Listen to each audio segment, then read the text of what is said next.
Là, ce que je vais vous présenter, c'est comment on fait maintenant pour aller dans le futur. Parce qu'on a vu, on a utilisé des stations météo pour regarder le constat du passé, mais comme je dis, on veut savoir ce qui va se produire. Et pour ça, on va utiliser des outils qu'on appelle des modèles de climat, que je vais vous présenter vraiment très brièvement, là. Les modèles de climat, en fait, ce sont de gigantesques programmes informatiques qui représentent la météo, un peu comme un modèle de prévision numérique du temps va le faire, mais qui va représenter la météo sur des dizaines et des dizaines et des dizaines d'intervalles qui vont finir par cumuler des centaines d'années. Et en fait, on peut imaginer que c'est un gros jeu vidéo, mais un jeu vidéo qui se passe, tout ce qu'on voit dans le jeu vidéo, c'est est-ce qu'il pleut, est-ce qu'il y a du soleil, est-ce qu'il y a des nuages, donc vraiment les interactions atmosphériques avec l'océan également, avec la surface, avec tout ce qui est glace sur la Terre. Donc, un modèle de climat, en fait, c'est ça, c'est basé sur les équations fondamentales de la physique. Et ce sont des outils informatiques qui ont commencé à être développés dans les années 1960 et qui sont constamment améliorés depuis ces années-là. Donc, il y a des générations de scientifiques qui ont contribué à améliorer ces outils-là qu'on utilise donc pour aller dans le futur, mais aussi pour représenter le passé. Juste pour vous donner une idée de ce que ça montre, un modèle de climat, j'en montre deux ici, un petit sur le petit carré qui est imbriqué dans un plus grand, OK? Et vous voyez l'effet de ce qu'on appelle la résolution, donc la taille des boîtes, qu'on peut penser comme à des boîtes Lego, qui vont recouvrir la surface de la Terre, dans laquelle on va résoudre les équations fondamentales de la physique. OK? Donc, celui qui a de plus grosses boîtes, là, chaque boîte fait de côté à peu près 300 km et le modèle comme tel, c'est ce qu'on appelle un modèle global qui couvre toute la Terre. Et ce qu'on voit qui bouge, c'est la précipitation. C'est la même chose sur le petit carré, mais dans le petit carré, la taille de mes petites boîtes sont à peu près à 12 km. Et donc, ce qu'on voit animé, c'est de la précipitation, encore une fois, qui a été produite par le modèle. Vous pouvez peut-être voir un certain parallèle, si jamais vous regardez les prévisions de la météo, des fois à la télé, on va voir des images radars qui vont présenter la précipitation. Mais les images radars, c'est observer. Bien là, c'est ce qu'on fait, mais ce n'est pas observer, c'est dans le monde virtuel du modèle. Donc, on va utiliser un modèle, comme j'ai dit, pour aller dans le futur. Et pour ça, on va avoir besoin d'émissions de gaz à effet de serre du futur. OK? Quand on utilise un modèle, on peut l'utiliser comme à deux escients. Pour représenter le passé, il y a une chose qu'on doit dire au modèle, c'est quelles sont les concentrations ou les émissions de gaz à effet de serre du passé, mais pour ça, on a des observations. Quand on veut fournir de l'information pour le futur, on doit donner à notre modèle une idée de quelles vont être les émissions de gaz à effet de serre dans le futur parce que le modèle, il ne les connaît pas. OK? Et pour ça, ce qu'on utilise dans les modèles, c'est basé sur des hypothèses qui ont été émises par l'ONU, qui sont soutenues par l'Organisation mondiale de la météo, et dans lesquelles on va définir soit des concentrations ou des émissions donc, de gaz à effet de serre. Donc, c'est une partie un petit peu plus théorique, encore une fois, là, mais ce qu'il faut retenir, en fait, c'est qu'à la fin, à partir de ce qu'on appelle des scénarios d'émissions que je vais vous présenter, on va avoir donc des émissions, des concentrations probables du futur qu'on va pouvoir mettre donc dans nos modèles pour faire des simulations du futur. Donc, présentement, ce qui est utilisé, c'est ce qu'on appelle des RCP. En anglais, c'est des Representative Concentration Pathways. En français, ce sont des trajectoires représentatives de concentration. Et ces trajectoires-là, en fait, nous donnent un débalancement énergétique en watts par mètre carré en 2100 par rapport à 1850. Donc, on revient, si vous vous rappelez, la première acétate que j'ai présentée, qui était l'effet de serre. Et donc, je vous ai dit que c'est un débalancement énergétique en watts par mètre carré.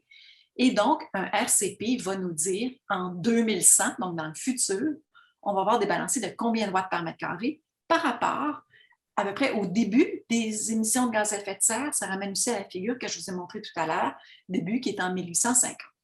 Donc, les RCP, il y en a comme 4 grandes familles qu'on voit ici sur la figure. Donc, en bleu foncé, RCP 8.5, donc 8.5 watts par mètre carré de changement par rapport à 1850. Sur la figure ici, elle commence en 2000, c'est pour ça qu'on ne part pas à zéro, mais les courbes s'étireraient jusqu'en 1850 pour atteindre zéro. Okay? Ensuite, il y a le 6 watts par mètre carré, le 4,5 watts par mètre carré et le 2,6 watts par mètre carré. Chacun de ces RCP-là va correspondre des émissions et des concentrations de gaz à effet de serre. Comme je vois ici, je vous montre le CO2, ensuite le méthane, ensuite le N2O. Et pour chacune de ces concentrations de gaz à effet de serre-là, on peut associer différentes activités économiques. Mais ce qui est important avec les RCP, c'est à combien de watts par mètre carré on est rendu en 2100. Les RCP, c'est ce qui était utilisé jusqu'à présent. Et dorénavant, il y a une nouvelle famille de scénarios d'émissions qui été émise, qui commence à être utilisée présentement en modélisation climatique. Et cette nouvelle famille de scénarios d'émissions-là tient compte des récents développements économiques, technologiques, des changements de la démographie, de tous ces changements-là, donc, qui ont eu lieu au cours des 10 dernières années et qui nous permettent de se projeter dans le futur, en fait, avec un peu plus de connaissances et d'assurance. Donc, ce qu'on commence à utiliser maintenant, ce que vous allez voir apparaître tranquillement si vous utilisez des résultats de modèles, ce sont les SSP. C'est pour Shared Socio-Economic Pathways, donc c'est trajectoire socio-économique partagée. Et la différence avec les SSP, c'est que ce sont des forçages socio-économiques. Par un forçage socio-économique, j'entends par exemple la démographie, le type d'énergie utilisée, les ententes internationales, la technologie, le développement technologique, donc vraiment un point de vue socio-économique. Donc, ce sont comment ces différents forçages socio-économiques-là peuvent mener à un même changement radiatif en 2100. Je vais vous donner un exemple avec la figure qui est ici, qui présente les différents SSP qu'on appelle. Donc, je vais prendre le SSP1 et le SSP5. Dans ces deux mondes virtuels-là, le développement technologique se passe très bien. Globalement, le niveau économique de la planète s'améliore. Donc, le produit intérieur brut d'à peu près tous les pays va de mieux en mieux. Il y a une différence fondamentale entre les deux. Le SSP1, dans le SSP1, le développement technologique fait en sorte que les gens utilisent principalement des énergies renouvelables, alors que dans le SSP5, le développement technologique fait en sorte que les gens utilisent encore des combustibles fossiles. Ce qui fait que dans le SSP5, on va se retrouver, par exemple, avec un réchauffement beaucoup plus élevé que dans le SSP1. Okay? Mais on pourrait avoir, par exemple, un SSP1 qui a une faible croissance démographique et un SSP1 dans lequel il y a une explosion de la démographie. Donc, malgré le fait qu'on utilise des énergies renouvelables, s'il y a beaucoup plus de monde sur la Terre, bien, on va se retrouver quand même peut-être avec un changement en watts par mètre carré qui va être élevé. Okay? Donc, ça, c'est une explication brève des scénarios d'émission. Mais comme j'ai dit, ce qui est important, c'est que peu importe la famille utilisée, que ce soit les RCP, les SSP, il y a différents forçages socio-économiques qui sous-tendent toutes ces hypothèses-là.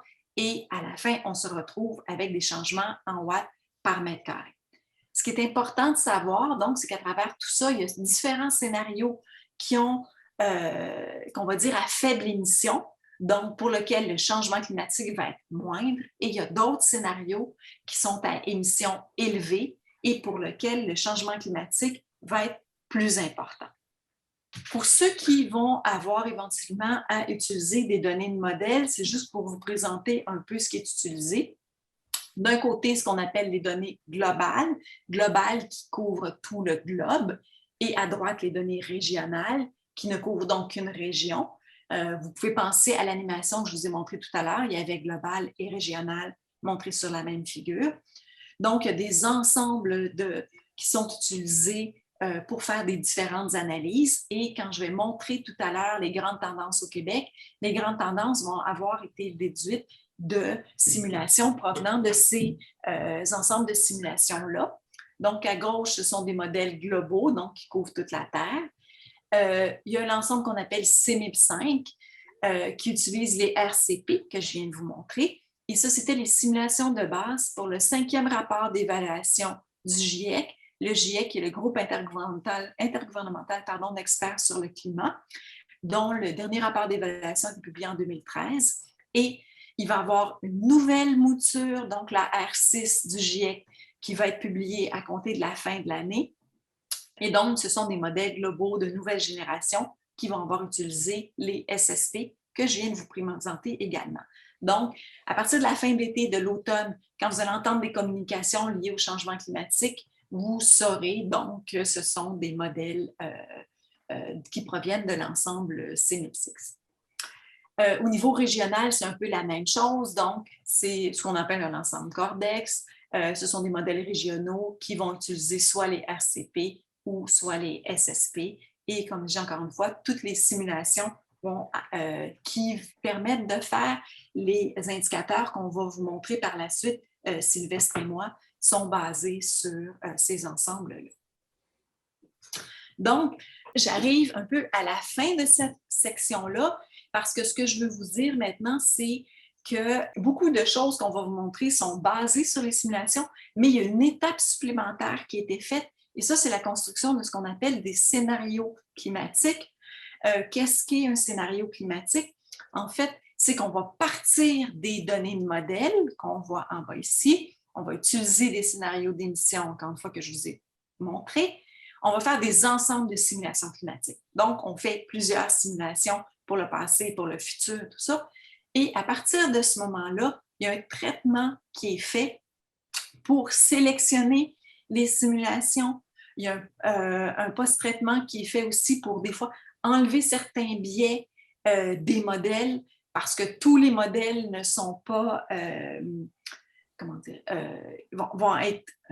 non, tous les modèles n'ont pas les mêmes forces et les mêmes faiblesses et des fois, il est important de faire un post-traitement pour s'assurer qu'ils représentent bien le climat du passé.